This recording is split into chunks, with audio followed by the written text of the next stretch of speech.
When you go silent on a narcissist, you're not just choosing peace, you're dismantling an entire psychological structure built on manipulation, dominance, and illusion. Silence in this context is not passive. It is a radical act of resistance. It is the moment the narcissist encounters something they cannot control, and for a personality built on domination, that is existentially threatening. That silence, your silence, is what starts to unravel the false self they've meticulously constructed. You have to understand something crucial here. Narcissists survive on validation, not just praise, but attention, reaction, emotional engagement. If you cry, argue, defend, or even plead, they feel powerful. They're not looking for love, they're looking for control. So the moment you fall into silence, real silence, not the kind that hopes they'll come chasing you, but the kind that comes from clarity, from the decision to stop playing their psychological game, you shatter the mirror they've used to reflect back their false self. That's the first crack in their reality. The narcissist's first response to this silence is not always dramatic. It's often confusion masked as apathy. They might pretend not to care or brush it off with indifference. But inside, there's chaos. You see, silence means ambiguity, and ambiguity is intolerable to the narcissist, because ambiguity doesn't affirm their ego, and it doesn't offer control. They don't know how to interpret a lack of engagement, because it doesn't fit into their world, where everyone is either under their influence or a threat to it. And when they don't understand something, it breeds panic, even if it's buried beneath a calm exterior. This phase, this initial shock, is the moment when the narcissist first confronts the terrifying possibility that they've lost control of the narrative, and for them, control is everything. It's not a preference, it's a necessity. Because without control, they're exposed. And when you go silent, you're no longer giving them the cues they need to perform, to manipulate, to sustain the illusion that they are powerful, needed, admired. And so they begin to collapse inwardly, because if you are no longer reacting, then maybe you're no longer confused. Maybe you've seen through them, and if you've seen through them, the game is over. That realization, though often subconscious, is devastating, because narcissists don't just fear rejection, they fear exposure. They fear the revelation that behind the grandiosity, the charm, and the performance is something hollow, something unfinished, something broken. And your silence, in its simplicity, exposes all of that without saying a word. This is why the shock of silence is not short-lived, it lingers, because it introduces uncertainty. And narcissists are addicted to certainty, certainty that they are in control, certainty that you will respond, certainty that their reality will be reflected back to them. Your silence breaks that circuit. And so the narcissist scrambles, not just emotionally, but existentially, to reestablish the system. They need the mirror to reflect them again, because otherwise they're left with what's actually there, the emptiness, the shame, the fractured identity that they've spent their whole life denying. It's a dangerous thing, psychologically speaking, to build your identity around the manipulation of others. Because when those people no longer play along, when they step outside the script and choose to disengage, the entire house of cards falls. It's not just that the narcissist loses you, they lose the version of themselves they projected onto you. That false self can't exist without an audience, and when you go silent, the stage goes dark. But here's what matters most. Your silence is not just a withdrawal. It is a boundary. It is a declaration that you will no longer participate in your own devaluation. And that boundary is more powerful than any argument, any confrontation, any attempt to explain. Because explanations are invitations to debate. Silence is final. It is a statement that says, I know who you are and I choose me. That's the first turning point in reclaiming your psychological freedom. Not with rage, not with revenge, but with the quiet, steady power of disengagement. And make no mistake, while the narcissist enters a cycle of inner chaos, you begin a journey toward clarity. You cannot save someone whose survival depends on you not waking up. So when you go silent, you do more than walk away. You wake up, and in that awakening, the narcissist begins to feel what they fear most. Not hatred, not anger, but irrelevance. Asterisk asterisk, in the end, it's not your silence that haunts them. It's what your silence reveals, that they were never in control at all. Asterisk asterisk, when the silence sets in and the narcissist's usual mechanisms of control begin to fail, what often follows is something far more primal: rage. And this isn't ordinary anger. It's not the kind that's proportional or rational or even communicable. This is a violent emotional response, a deep and visceral reaction to the psychological disintegration that silence provokes in someone who has built their identity on control. The narcissist isn't just angry that you stopped talking. They're enraged because you stopped feeding the illusion. This rage isn't about loss in the way most people experience it. For the narcissist, it's not grief for connection or love. It's ego death. It's the collapse of a fantasy structure that can only survive as long as others agree to play along. When you go silent, when you refuse to justify, defend, explain, or react, you withdraw the very substance that fuels their self-concept. And what's left is a terrifying void.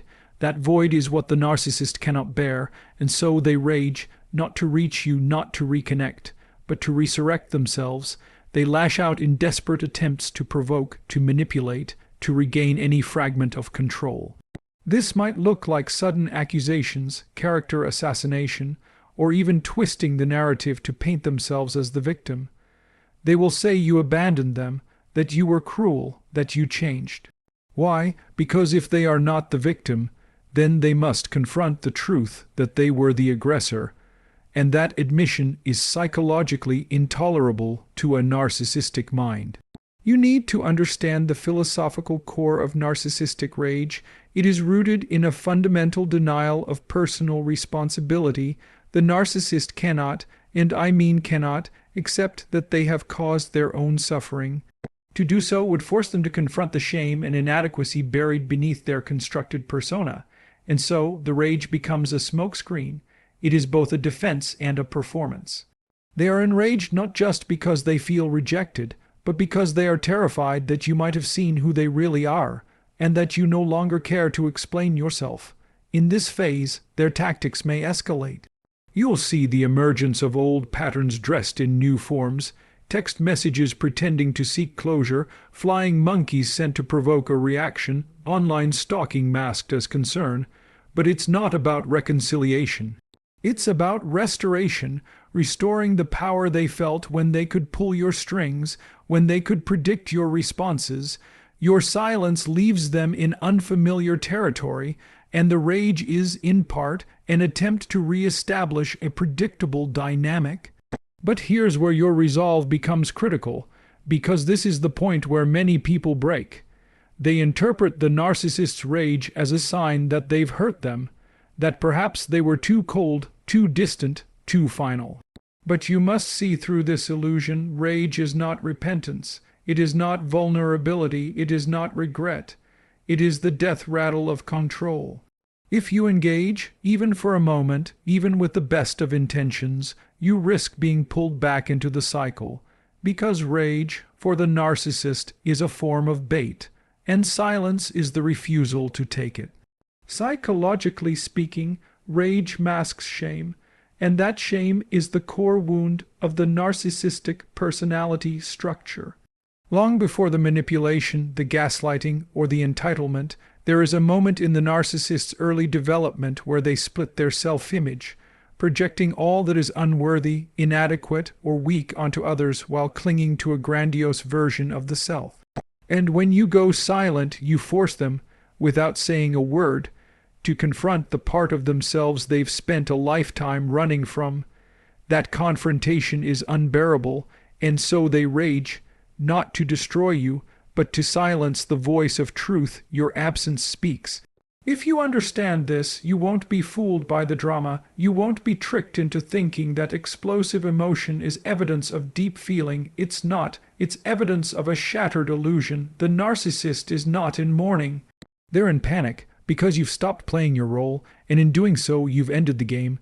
This is where your strength becomes transformative. Your silence, anchored not in passive retreat but in conscious self-preservation, has already done more than any argument or explanation could.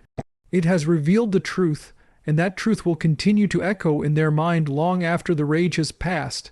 Asterisk asterisk, the narcissist's rage isn't your burden, it's their reckoning, and when you refuse to respond, you don't just protect your peace, you expose the very lie their identity depends on.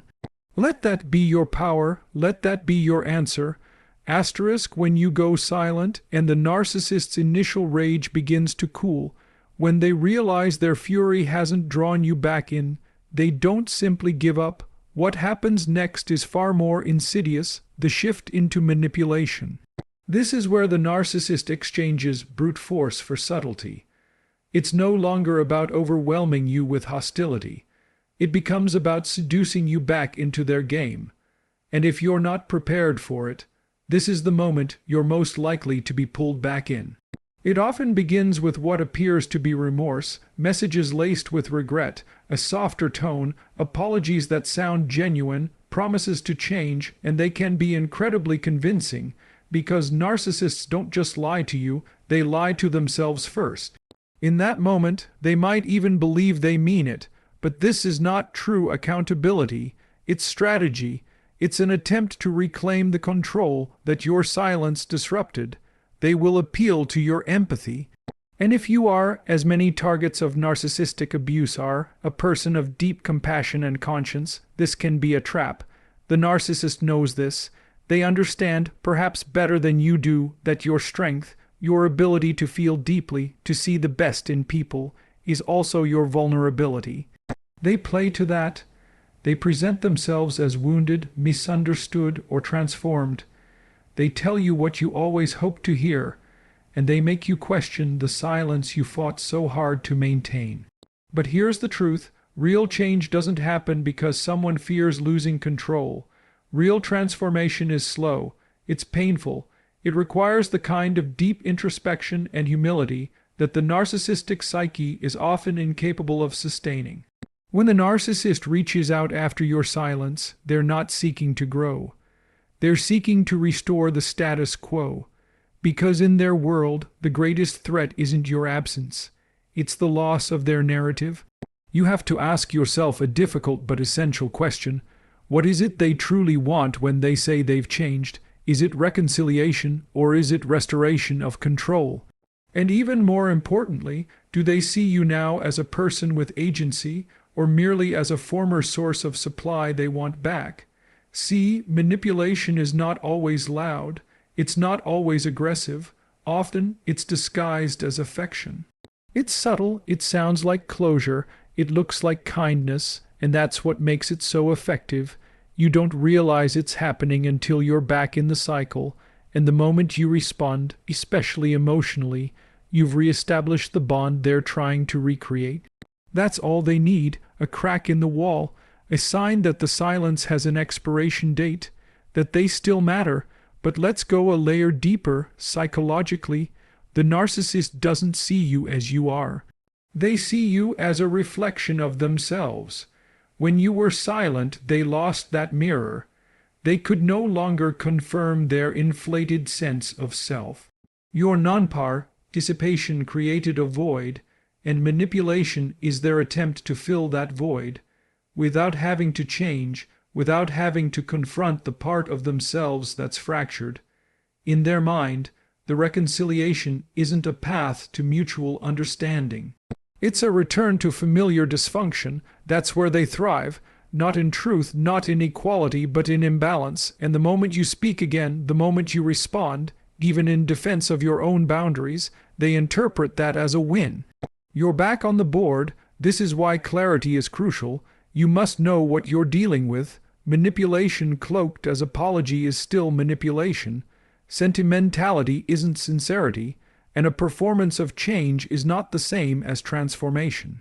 If you confuse the two, you risk re-entering the cycle under the illusion that it's a new beginning. But there is no new beginning with someone who refuses to leave the past behind.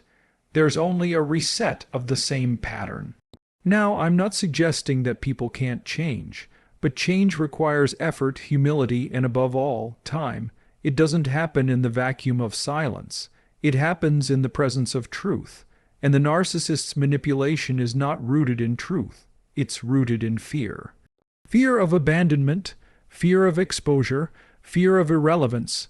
And you cannot build a future with someone who treats your silence not as a signal to grow, but as a problem to fix.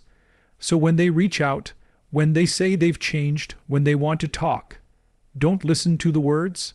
Look at the pattern, look at the motivation. Are they reaching out because they've done the work, or are they reaching out because they can no longer stand the silence?